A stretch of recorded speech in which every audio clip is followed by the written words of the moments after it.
আসসালামু আলাইকুম ওয়া রাহমাতুল্লাহ। আল্লাহ তাআলার ভালোবাসা যে কোনো মুমিনের জীবনের সবচেয়ে বড় কামনা, সবচেয়ে বড় চাওয়া এবং সবচেয়ে বড় স্বপ্ন হওয়া উচিত। আর আল্লাহ তাআলা যখন কোনো বান্দাকে ভালোবাসেন, আল্লাহ তাআলা যখন কোনো বান্দাকে পছন্দ করেন, তখন বেশ কিছু আলামত আছে, বেশ কিছু চিহ্ন আছে, যেগুলো দেখে আমরা অনুমান করতে পারি বা ধারণা করতে পারি যে আল্লাহ সুবহানাহু ওয়া তাআলা কাকে ভালোবাসেন আর কাকে ভালোবাসেন না। আল্লাহ তাআলার ভালোবাসার যে সকল আলামতের কথা নবী করিম সাল্লাল্লাহু আলাইহি সাল্লামের হাদিসে এসেছে, আজকের ভিডিওতে তার মধ্য থেকে আমরা 4টি বিশেষ আলামতের কথা উল্লেখ করব ইনশাআল্লাহ। আশা করি ভিডিওটি শেষ পর্যন্ত দেখবেন এবং আলামতগুলি আপনার সাথে মিলছে কিনা সে বিষয়টি খেয়াল রাখবেন। প্রথম আলামত হলো, প্রায় বেশিরভাগ হাদিসের কিতাবে বর্ণিত হয়েছে এবং রাসূল করিম সাল্লাল্লাহু আলাইহি সাল্লাম ইরশাদ করেছেন, আল্লাহ সুবহানাহু ওয়া তাআলা যখন কোনো বান্দাকে ভালোবাসেন তখন তিনি জিবরাইল আলাইহিস সালামকে নির্দেশ করে বলেন যে অমুককে তার অমুক আমলের কারণে, তার চিন্তাধারার কারণে, তার চলাফেরার বিশুদ্ধ উপায় এবং পদ্ধতির কারণে আমি তাকে ভালোবাসি। আল্লাহ তাআলা যখন তার ভালোবাসার কথা জানিয়ে দেন তখন তিনি জিবরাইল আলাইহিস সালামকে নির্দেশ করেন যে তুমিও তাকে ভালোবাসো। তখন জিবরাইল আলাইহিস সালাম আসমানে ঘোষণা করে দেন যে আল্লাহ অমুক ব্যক্তিকে ভালোবেসেছেন, তাই আল্লাহ নির্দেশ করেছেন উক্ত ব্যক্তিকে ভালোবাসার, তাই তোমরাও তাকে ভালোবাসো। তখন আসমানওয়ালারা অর্থাৎ ফেরেশতারা সকলে তার প্রতি ভালোবাসা প্রকাশ করেন। তখন আল্লাহ সুবহানাহু ওয়া তাআলা স্বয়ংক্রিয়ভাবে পৃথিবীতে যারা বসবাস করে তাদের অন্তরে ওই ব্যক্তির প্রতি ভালোবাসা সৃষ্টি করে দেন। আর একইভাবে আল্লাহ তাআলা যদি কাউকে ঘৃণা করেন, কাউকে অপছন্দ করেন, তখন একইভাবে জিবরাইল আলাইহিস সালামকে ডেকে বলেন, আমি অমুককে তার কর্মের কারণে অপছন্দ করি, তাই তুমিও অপছন্দ করো। এতে আসমানওয়ালারাও তাকে অপছন্দ করে আর জমিনওয়ালারা বা পৃথিবীবাসীরাও তাকে অপছন্দ করতে থাকে। হাদিসটা থেকে বোঝা গেল যে আল্লাহ সুবহানাহু ওয়া তাআলা যখন কাউকে ভালোবাসেন তার একটি আলামত হলো যে পৃথিবীতে বেশিরভাগ মানুষ বা সচরাচর তাকে যারা চেনে জানে তাদের সকলের ভালোবাসা তার প্রতি আল্লাহ তাআলা সৃষ্টি করে দেন। এখন আপনারা কেউ কেউ বলতে পারেন, তাহলে আমরা অনেক তথাকথিত তারকা, অভিনেতা, জনপ্রিয় শিল্পী আর বিভিন্ন সেক্টরের মিডিয়া ব্যক্তিত্ব যাদেরকে আমরা দেখি তারা খুব জনপ্রিয়, তাদেরকে অনেক মানুষ অনেক বেশি ভালোবাসে, তাদের অনেক ফ্যান ফলোয়ার বা ভক্ত পাওয়া যায়, তাহলে তার মানে কি এদেরকে আল্লাহ তাআলা অনেক ভালোবাসেন বা বেসেছেন? আসমানের ফেরেশতারা এবং জিবরাইল আলাইহিস সালাম তাদেরকে ভালোবেসেছেন, তাই পৃথিবীতে সবাই তাদেরকে পছন্দ করে, তাই তাদের এত এত ফ্যান ফলোয়ার আছে? ব্যাপারটা কি তাই? না প্রিয় ভাই, আসলে ব্যাপারটি তা নয়। এখানে জমিনওয়ালাদের বা দুনিয়ার মানুষদের ভালোবাসা বলতে মুমিনদের, ইমানদারদের বা নেককার মানুষদের ভালোবাসাকে বোঝানো হয়েছে। যারা সৎকর্মশীল, যারা ভালো কাজ করতে চায়, যারা আদর্শবান, যারা মুত্তাকি, যারা পরহেজগার, এদের ভালোবাসা আল্লাহ তাআলা সচরাচর এরকম ব্যক্তিকেই দান করেন যে ব্যক্তি নিজে আল্লাহ তাআলার কাছে প্রিয় হয়েছেন তার কর্মের মাধ্যমে। তখন ওই ব্যক্তির জন্য আল্লাহ তাআলা অদৃশ্য এক ভালোবাসা দুনিয়ার মানুষের অর্থাৎ মুমিনদের, মুত্তাকিদের অন্তরে দান করে থাকেন। তাহলে ভালো মানুষেরা যাকে ভালোবাসবে, নেককাররা যাকে ভালোবাসবে, মুত্তাকিরা যাকে ভালোবাসবে, বুঝতে হবে ওই লোকটাকে আল্লাহ তাআলাও ভালোবাসেন। এটা হলো আল্লাহ তাআলার ভালোবাসার একটা আলামত, একটা নিশানা। আর এজন্য আমাদেরকে জনপ্রিয়তা মানুষের কাছে চেয়ে বেড়ানোর প্রয়োজন নেই। এই হাদিস বলছে, যদি কেউ চায় যে সকল ভালো মানুষেরা তাকে ভালোবাসুক, তাহলে সে ভালো পথে চলুক। সে ভালো পথে চললে আল্লাহ তাআলাই তার প্রতি মানুষের ভালোবাসা সৃষ্টি করে দেবেন অটোমেটিক ভাবেই। আল্লাহ পাক আমাদের তৌফিক দিন। দ্বিতীয় আলামত, আল্লাহ তাআলা যখন কোনো মানুষকে ভালোবাসেন, কাউকে পছন্দ করেন, সেটা আমরা কিভাবে বুঝবো? তার দ্বিতীয় আলামতটি হলো, আল্লাহ যাকে ভালোবাসেন তাকে বিপদ আপদ দেন, তাকে নানাবিধ মুসিবত দেন, তাকে কষ্ট দেন। এটা হলো একটা আলামত যে আল্লাহ সুবহানাহু ওয়া তাআলা ওই লোকটাকে ভালোবাসেন। এই বিষয়ে সুনানে তিরমিজির এক হাদিসে রাসূল সাল্লাল্লাহু আলাইহি সাল্লাম ইরশাদ করেছেন, আর যখন আল্লাহ তাআলা কোনো মানুষকে, কোনো জাতিকে ভালোবাসেন তখন তাদের পরীক্ষা নেন, তাদেরকে মুসিবত দেন, কষ্ট দেন, রোগে শোকে অসুবিধায় ফেলে নানাভাবে আল্লাহ তাআলা তাদেরকে পরীক্ষা করেন। এই যে বিপদ আপদে ফেলে দেয়া, এটা কিন্তু আল্লাহ সুবহানাহু ওয়া তাআলার ভালোবাসার একটি আলামত। আল্লাহর এই কষ্টে, পরীক্ষায় যে ব্যক্তি সন্তুষ্ট হয়ে যায়, আল্লাহর ফয়সালাকে মেনে নেয়, তার জন্য আল্লাহর সন্তুষ্টি অবধারিত হয়েছে।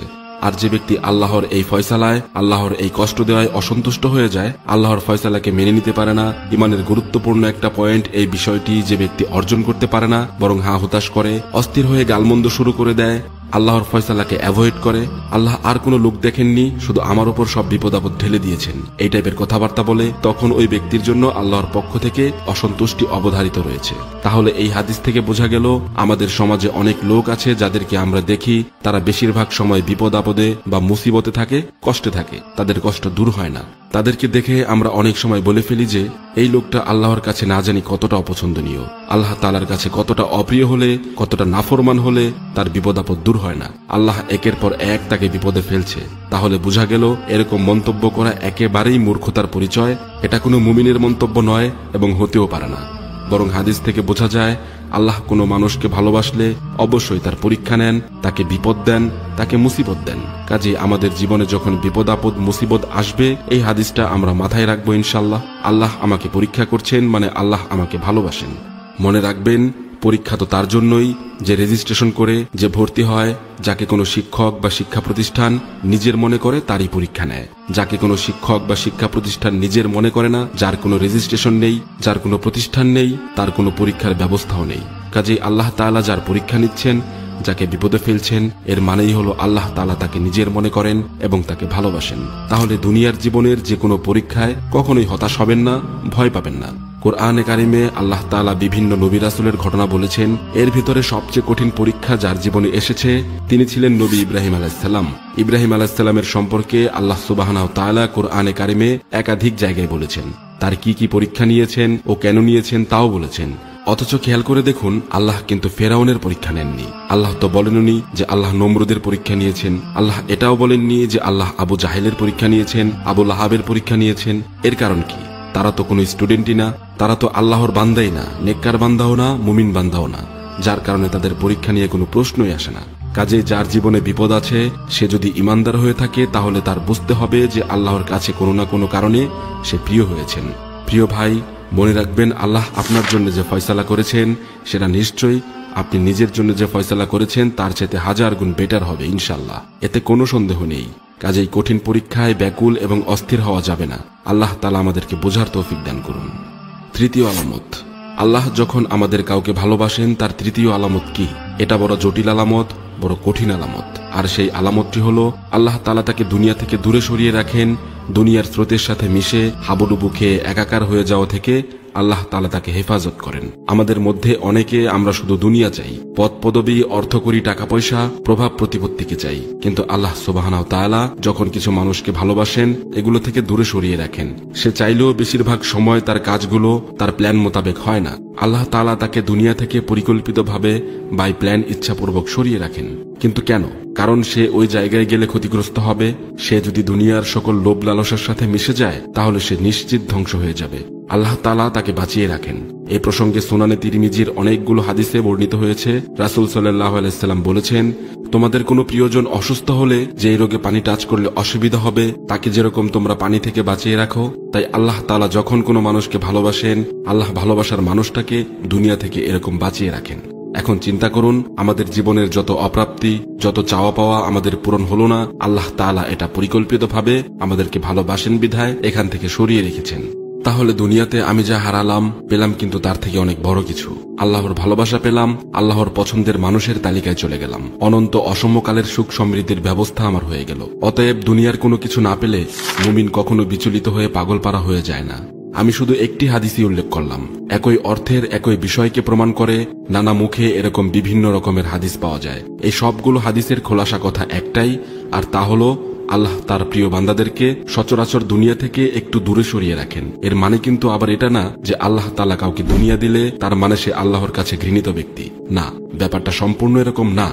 আল্লাহ তার প্রিয় বান্দাদেরকে কাউকে কাউকে দুনিয়াও দিয়েছেন। যেমন উসমান রাদিয়াল্লাহু তাআলা আনহুকে আল্লাহ তাআলা দুনিয়া দিয়েছেন, আবার তাকে আল্লাহ তাআলা ভালোবাসতেন। হযরত সুলাইমান আলাইহিস সালামকে আল্লাহ তাআলা দুনিয়া দিয়েছেন, আবার তাকে ভালোবাসতেন। দাউদ আলাইহিস সালামকে আল্লাহ তাআলা দুনিয়া দিয়েছেন, আবার তাকে ভালোবেসেছেন। এভাবে বহু মানুষকে আল্লাহ সুবহানাহু ওয়া তাআলা দুনিয়া দিয়েছেন, আবার তাদেরকে ভালোবাসাও দিয়েছেন। যাদের পয়সা কড়ি আছে তারা সবসময় আল্লাহর শত্রু এরকম মনে করারও কোনো কারণ নেই। তবে হ্যাঁ, সচরাচর বেশিরভাগ ক্ষেত্রে আল্লাহ সুবহানাহু ওয়া তাআলা যাদেরকে ভালোবাসেন তাকে দুনিয়া থেকে একটু দূরে সরিয়ে রাখেন। কারণ দুনিয়া যত দিবেন সে ভোগ করবে খুব সীমিত, কিন্তু হিসাব দিতে হবে অনন্ত অসীম কালের জন্য দাঁড়িয়ে অত্যন্ত কঠিন পরিস্থিতিতে। কাজেই মনে রাখবেন, দুনিয়াতে যার যত বেশি, পরকালে তার হিসাব তত বেশি। আপনার অঢেল সম্পদ আপনি দুনিয়াতে কিভাবে ব্যয় করলেন, সম্পত্তির ন্যায্য বন্টন করলেন কিনা, ঠিকমতো যাকাত দিলেন কিনা, কোরবানি দিলেন কিনা, হজ করলেন কিনা, আপনার সম্পদ আপনি হারামভাবে তৈরি করেছেন কিনা, প্রতিবেশী গরিব অসহায়দের প্রতি হক আদায় করেছেন কিনা, তার পাই টু পাই হিসাব কিন্তু আপনাকে দিতে হবে। অন্যথায় পরকালে আপনার দুনিয়ার জীবনের এই অঢেল সম্পত্তি আপনার জন্য অঢেল কষ্ট এবং শাস্তির কারণ হয়ে দাঁড়াবে। কাজে আল্লাহ আপনাকে ভালোবেসে যা দিবেন শুকরিয়া আদায় করবেন এবং সর্বদা সন্তুষ্ট থাকবেন। চতুর্থ আলামত, আল্লাহর ভালোবাসার আরো একটি বিশেষ আলামত হলো নেক কাজ করার সুযোগ পাওয়া। আল্লাহ যদি কাউকে নেক কাজ করার সুযোগ দেন, ভালো কাজ করার সুযোগ দেন, তৌফিক হয় ভালো কাজ করার, ভালো পথে চলার সুযোগ দেন, তাহলে এর মানে হলো আল্লাহ তাআলা তাকে ভালোবাসেন।